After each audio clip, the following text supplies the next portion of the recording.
آپ نے دیکھا کل وزیر خزانہ نے جو ہماری اکانومی کی صورتحال ہے اس کے اوپر ایک بڑی بھرپور پریس کانفرنس کی،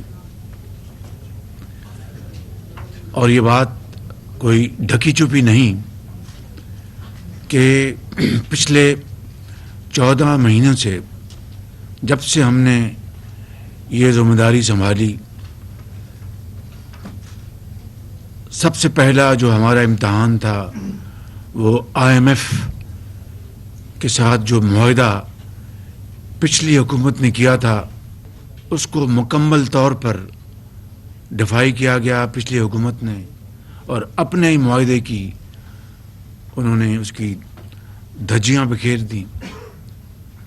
پھر بڑی مشکل سے ہم نے IMF کے ساتھ وہ معاملات طے کیے۔ اس کے بعد جو پچھلے سال جو فلڈز آئے کلائمیٹ چینج کے حوالے سے، وہ تباہ کن تھے اور اس نے معیشت کو بے پناہ نقصان پہنچایا۔ اس کے باوجود بھی کہ کابینہ کے متعلقہ ممبرز نے دن رات کوشش کی، بحالی کے لیے، ریہیبلیٹیشن کے لیے، ریلیف کے لیے انٹرنیشنل ایجنسیز سے اپروچ کیا گیا، اور وفاق کے علاوہ صوبوں نے اربوں روپے اپنے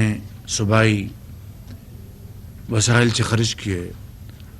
وفاق نے تقریباً 100 ارب روپیہ خرچ کیا، بیرونی ممالک سے امداد آئی، دوست ممالک نے ہمارا ہاتھ بٹھایا، لیکن یہ بات کسی سے ڈھکی چھپی نہیں کہ تقریباً 30 ارب ڈالر کا ہمیں معاشی نقصان ہوا، 30 ارب ڈالر کا۔ پھر اس کے بعد جو دنیا میں کساد بازاری تھی، خاص طور پر یوکرین کے جو ایک چل رہا ہے اسٹرگل، ایگریشن اور کرائسس، اس کے نتیجے میں عالمی منڈیوں میں کموڈٹیز کی قیمتیں بڑھی، جس کا پاکستان جیسے ترقی پذیر ملک کو بے پناہ اربوں ڈالر زائد دینے پڑے، چاہے وہ تیل کی قیمتیں ہیں، چاہے وہ کھاد ہے، چاہے وہ گندم ہے، کاٹن ہے، ہر لحاظ سے۔ پھر اس کے بعد اب ہم دوبارہ IMF کے ساتھ سر جوڑ کے بیٹھے ہیں، اور IMF کی تمام جو ان کی شرائط ہیں ان کو منوً نہ صرف تسلیم کر لیا گیا ہے، بلکہ ان کے اوپر پوری طرح ہم نے جو پرائر ایکشن جو ہیں ان کو ہم نے اس کے اوپر عمل درآمد کیا ہے، لیکن ابھی تک جو سٹاف لیول ایگریمنٹ ابھی تک سائن نہیں ہوا، جس کے بعد بورڈ میں یہ معاملہ جائے گا۔ بہرحال امید کی جانی چاہیے کہ تمام شرائط پوری کرنے کے بعد اسی ماہ IMF کا 9th ریویو مکمل ہو کر بورڈ سے اس کی منظوری لی جائے گی IMF کے۔ میری IMF کی MD سے کوئی 1 گھنٹہ ٹیلی فون پر گفتگو ہوئی، اور گفتگو کے نتیجے میں یہ کہہ سکتا ہوں کہ انہوں نے مجھے کہا کہ میں نے ان سے یہ تجویز کی تھی کہ آپ اگر وربل کمٹمنٹ دیں تو اس کی بنیاد پر جو باقی سٹیپس ہم 1-2 اور انہوں نے مجھے کہے تھے، ہم وہ انشاءاللہ وہ سٹیپس ہم لے لیں گے۔ انہوں نے مہربانی کی، وربل کمٹمنٹ دی، جس کے نتیجے میں ہم نے وہ سٹیپس بھی ہم نے اٹھا لیے ہیں۔ لہٰذا اب کوئی ایسی چیز باقی نہیں جو کہ اس میں رکاوٹ بن جائے۔ ان تمام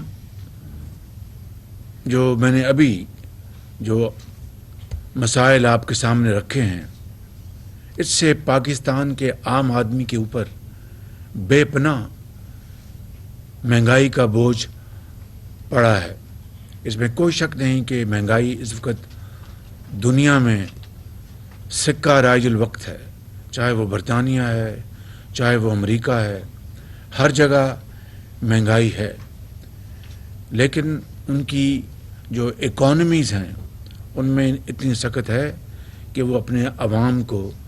وہ ریلیف دلا سکیں۔ بدقسمتی سے جب ہم نے پاکستان کی باغ ڈور سنبھالی تو ہماری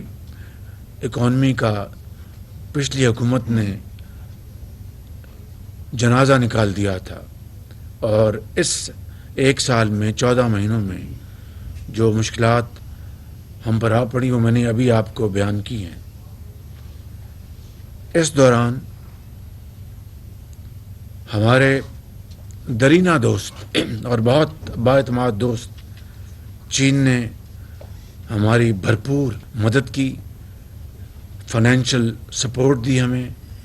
اور یہ پچھلے 2-3 ماہ میں چینی حکومت کی سپورٹ جو ہے وہ انتہائی مددگار ثابت ہوئی۔ اس کی تفصیل میں نہیں جا رہا، اور IMF کے حوالے سے ہمارے برادر ممالک سعودی عربیہ اور UAE نے ہمارا ہاتھ تھاما، اور ہماری اس میں جو IMF کی شرائط تھیں ایڈیشنل، یعنی جو گیپ تھا ان کے مطابق اس میں $3 ارب 2 سعودی عربیہ اور 1 UAE نے، یہ $3 ارب کی ہماری بہت اس آڑے وقت میں بہت ٹائملی اور قیمتی مدد کی ہے، جس کے ہم ان کے بے حد شکر گزار ہیں۔ ہم یہ ہے صورتحال جو میں نے بڑے اختصار کے ساتھ آپ کے سامنے رکھی ہے۔ آج بجٹ پیش ہونا ہے، اور اب چیلنج یہ ہے کہ اس وقت جو مہنگائی نے غریب آدمی کا بے پناہ اس کے اوپر بوجھ ڈالا ہے، جو ہماری اقتصادی ترقی جس رفتار پہ ہونی چاہیے تھی، جن چیلنجز کا جس کا میں نے ابھی ذکر کیا ہے، اس کی وجہ سے وہ سست روی کا شکار ہو گئی۔ یہ ایک اللہ تعالیٰ کا بے پایاں فضل و کرم ہے کہ ہمارا جو کرنٹ ڈیفیسٹ ہے اس میں بہت پچھلے مہینوں میں بڑی بہتری آئی، اور کرنٹ ڈیفیسٹ ہمارا کم ہو کر آلموسٹ ان 10 مہینوں میں کرنٹ ڈیفیسٹ میں $10 بلین کمی آئی، اور اس سے یہ سکڑ کر $3.3 بلین پہ رہ گیا۔ یہ ایک بہت بڑی ایک پازیٹیو ہے، مگر دوسری طرف جو فارن ایکسچینج کے ہمارے جو وسائل ہیں وہ بڑے، ان کے اوپر بہت بوجھ ہے، تو ظاہر ہے کہ ہماری جو امپورٹ جو رجیم ہے وہ اس میں پریورٹی ہے، اور اس کی وجہ سے ہماری جو ایکٹیویٹی ہے اس میں ظاہر ہے کمی آئی ہے۔ تو یہ سارے جو میں نے آپ کو چیلنجز بیان کیے ہیں اس کے لیے پوری کوشش جاری ہے، اور یہ بجٹ جو ابھی آپ کے سامنے پیش کیا جا رہا ہے، میں نے اپنے آنریبل ممبرز کی معاونت میں، ان کی مشاورت کے ساتھ، وزیر خزانہ اور ان کی ٹیم کے ساتھ، اور پاکستان کے جو سٹیک ہولڈرز ہیں، کاروباری حضرات، زرعی فیلڈ سے جن کا تعلق ہے، IT سے جن کا تعلق ہے، ایکسپورٹرز، ہم نے پچھلے ہفتے 1.5 ہفتے میں کئی ان کے ساتھ میٹنگز کی، اور اس کا خلاصہ یہ ہے کہ ہمیں جو ہماری جو زرعی شعبہ ہے اس میں ہمیں بہت جلد اچھے نتائج مل سکتے ہیں اگر ہم اس میں کوئی ٹھوس اقدامات اٹھائیں۔ صرف اس بات پہ خوش ہو جانا کہ چونکہ کسان کو گندم کی قیمت اچھی ملی تو بمپر کراپ ہوئی، یہ اللہ تعالیٰ کا بے پایاں فضل و کرم ہے، اور یقیناً کسان اس کو اچھی قیمت ملی اور اس نے محنت کی، لیکن کیا ہم 75 سالوں میں ان ممالک کے مقابلے میں جن کی ان مداد میں ییلڈ دگنی ہو چکی ہے، دگنی سے بھی بڑھ چکی ہے، کیا ہم اس میں کوئی پیش رفت کی؟ تو میرا جواب ہے کوئی خاطر خواہ پیش رفت نہیں کی، چاہے وہ گندم ہے، چاہے وہ گنا ہے، چاہے وہ کپاس ہے، اور درجہ بدرجہ جو دوسری ہماری، اور پھر ہماری جو scientific research and so on so forth. تو یہ وہ شعبے ہیں جن میں اگر ہم انویسٹ کریں گے، اور دیہی علاقوں میں جو قصبے ہیں وہاں پر یعنی زرعی اجناس پر مبنی ہم ویلیو ایڈڈ چین وہاں پر قائم کریں گے. اگر آپ کا آم جو ہے وہ جب گلنا سڑنا شروع ہوتا ہے تو اس کی اگر کلیکشن کا انتظام ہو، سٹوریج کا انتظام ہو، مشینری ہو، اس کو ویلیو ایڈڈ میں بدلنے کے لیے آم کا اچار بنائیں، آم کے جوس بنائیں، and so on so forth. اسی طرح باقی فروٹ سبزیاں، تو اربوں ڈالر کی آپ کو اگلے سالوں میں اس میں ایکسپورٹس مل سکتی ہیں. اور دیہی علاقوں میں وہاں خوشحالی آئے گی.